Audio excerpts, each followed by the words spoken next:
अस्सलाम वालेकुम। उम्मीद है कि आप लोग सब खैरियत से होंगे। आंटी के ड्राइंग रूम में आप सबको खुशामदीद। आज का टॉपिक गलत फहमी, नाराज़गी, अनबन, झगड़ा अगर कभी किसी से हो जाए या कोई भी बात हो जाए, तकरार हो जाए, तो उसको दूर करने के लिए क्या तरीका इख्तियार करना चाहिए। 4 पॉइंट्स हैं और जो पॉइंट्स लिख के हैं वो अपनी डायरी में से पढ़ के बता रही हूँ। नंबर 1, सबसे पहले खामोशी इख्तियार कीजिए। चुप कर जाने वाला शख्स हारता नहीं, सिर्फ अपनी समझदारी और मामला फहमी का सबूत देता है।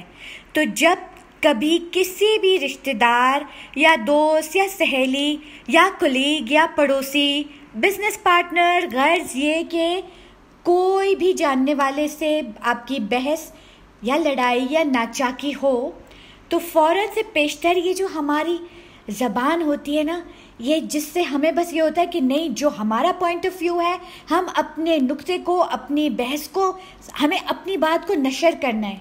ये जो आपका अपना हमारा ब्रॉडकास्टिंग स्टेशन है ना, इसको सबसे पहले बंद कर दीजिए।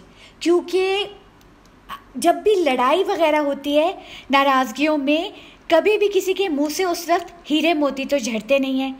कोई ना कोई गलत बात निकल जाती है जो आप बाद में रिग्रेट करते हैं, जिसकी वजह से आपको बाद में शर्मिंदगी और नदामत उठानी पड़ती है। तो उस वक्त सबसे पहले अपना ये जो हमारा जूक बॉक्स है, हमारा जो ब्रॉडकास्टिंग स्टेशन है, ज़बान को कंट्रोल में रखें। ज़बान को कंट्रोल में रखने वाला कमज़ोर नहीं, बल्कि बहुत हिकमत वाला और समझदार और करेजियस होता है और वाइज होता है। तो नाराज़गियों में क्योंकि मुंह से कुछ भी गलत बात निकल सकती है, उस वक्त क्योंकि जज्बात की रौ में हम कोई भी नामुनासिब बात कह दें और बाद में हमें शर्मिंदगी, पछतावा या नदामत का सामना करना पड़े, इसलिए be quiet, keep your peace. Number 2, चाहे आप हक पर हों, फिर भी पूरी सिचुएशन का ठंडे दिमाग से जायज़ा लीजिए। आया जो हुआ क्यों कर हुआ, आपकी गलती कहाँ थी, सामने वाले की गलती कहाँ थी, और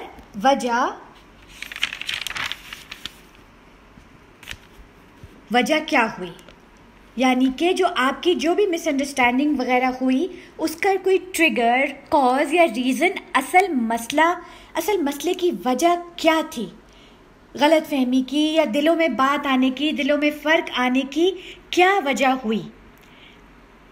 क्या आपने कुछ ऐसा कह दिया था या कर दिया था, या आपके अल्फाज या आपका अंदाज या आपकी आवाज़ या लहजा, कोई भी ऐसी बात हुई, या आपने कोई ऐसा डिसीजन लिया जिससे किसी के ऊपर, सामने वाली पार्टी के ऊपर कोई नेगेटिव असरात मुरत्तब हुए, जिसकी वजह से ये नाराज़गी हुई। यानी आप पूरी बात को जायज़ा लेकर और फिगर आउट कीजिए कि वजह क्या थी। ठीक है, जब आप वजह फिगर आउट कर लेंगे तो आपको इशू रिजॉल्व करने में बहुत मदद मिलेगी। ऑलराइट, पॉइंट नंबर 3, अगर आपकी गलती आप पर जाहिर हो जाए, यानी आप पर आश्कार हो जाए, तो चलिए एक इंसान अपनी डिग्निटी की वजह से, या इसको मैं कह देती हूँ, कुछ अपनी इंसान रियलाइज़ भी कर लेता है लेकिन उसको शर्म भी आ रही होती है, थोड़ा सा वक्त ले लीजिए। लेकिन फिर जैसे ही आप हिम्मत जुटा पाएँ, बहुत मुनासिब तरीके से, मुनासिब अल्फाज में, बहुत खुलूस के साथ और सच्चे दिल के साथ माफ़ी मांग लीजिए। अब माफ़ी मांगने के लिए आप चाहे लिखकर, मैसेज सेंड करके, या कॉल करके, या फ़ेस टू फेस मुलाकात करके, किसी भी तरीके से, लेकिन खुलूस नियत के साथ आप माफ़ी मांग लीजिए। जो शख्स अपनी गलती को मान के माफ़ी मांग लेता है, वो अपने बड़ेपन का, अपने बढ़ियापन का सबूत देता है।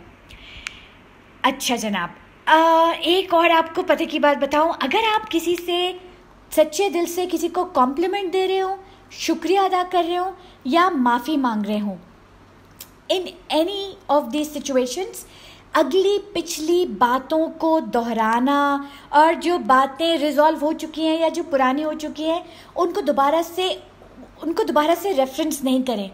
माफ़ी मांगने जा रहे हैं या माफ़ी किसी को मैसेज कर रहे हैं या माफ़ी मांग रहे हैं खुलूस नीयत और सच्चे दिल के साथ। कहने का मकसद ये है कि माफ़ी मांगते हुए टू द पॉइंट बात कीजिए, खुलूस नीयत से कीजिए, keep it short and sweet, sincere and heartfelt, और कोई भी पुरानी बात उस वक्त उसको दोबारा दोहराने की ज़रूरत नहीं है, क्योंकि देखें मामला नाजुक है, मामला बिगड़ सकता है और आप नहीं चाहेंगे कि ये मज़ीद पेचीदगी क्रिएट हो जाए। Okay, so keep to the point.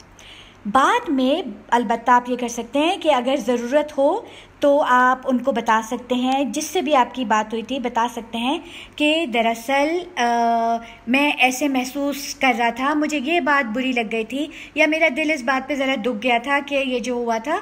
तो आप अपना ये बात क्लियर कर सकते हैं, लेकिन सॉरी कहते हुए नहीं। ठीक है, सॉरी कहना ऐसा होता है जैसे आप किसी को फूल पेश कर रहे हैं, तो फूलों को फूल पेश करके या फ्लावर्स प्लांट करने के लिए फ्लावर्स को रूट तो पकड़ने दें उनके दिल में। ठीक है, ज़्यादा हलचल और तहलका नहीं मचाएं उस वक्त। नंबर 4, अगर आप गलती पे नहीं हैं और आपने केयरफुल कंसिडरेशन के बाद ये जायज़ा लगाया, ये अंदाज़ा लगाया कि यार गलती ना मैंने ऐसी कोई बात की, ना मेरी तरफ से ऐसा कुछ हुआ, बल्कि शायद गलती सामने वाले की है, तो फिर भी आप क्या करें, अगर गलती मुकाबिल पार्टी की है तो फिर भी आप तहम्मुल, बर्दाश्त और बढ़ियापन का मुजाहिरा कीजिए। थोड़ा सा वक्त दें ताकि वो खुद रियलाइज़ कर लें, उनको एहसास होने दें। अगर आपकी दोस्ती पुरखुलूस है और वैल्यूबल है तो उनको एहसास होगा, ज़रूर होगा। मगर अगर कोई भी और है, यानी कि कोई दूर पार का रिश्तेदार है या कोई ऐसा है जो आपका रिश्तेदार नहीं है, अक्वेंटेंस है, और उससे इस तरह की कोई बात हुई है, तब भी आपको तहम्मुल का मुजाहिरा करना है, तहम्मुल से काम लेना है। उनको खुद ही अपनी गलती का एहसास होगा और जो सही होता है वो ही जीत जाता है। बस कोशिश कीजिए कि आप हक पर हों। बहुत शुक्रिया। मेरे चैनल को ज़रूर सब्सक्राइब कीजिएगा और मेरे ड्राइंग रूम में आपका जब दिल चाहे आप आकर और अपने पसंद का कोई भी रोज़मर्रा का मसला और उसका हल मेरे साथ तलाश कर सकते हैं। बहुत शुक्रिया। अस्सलाम वालेकुम।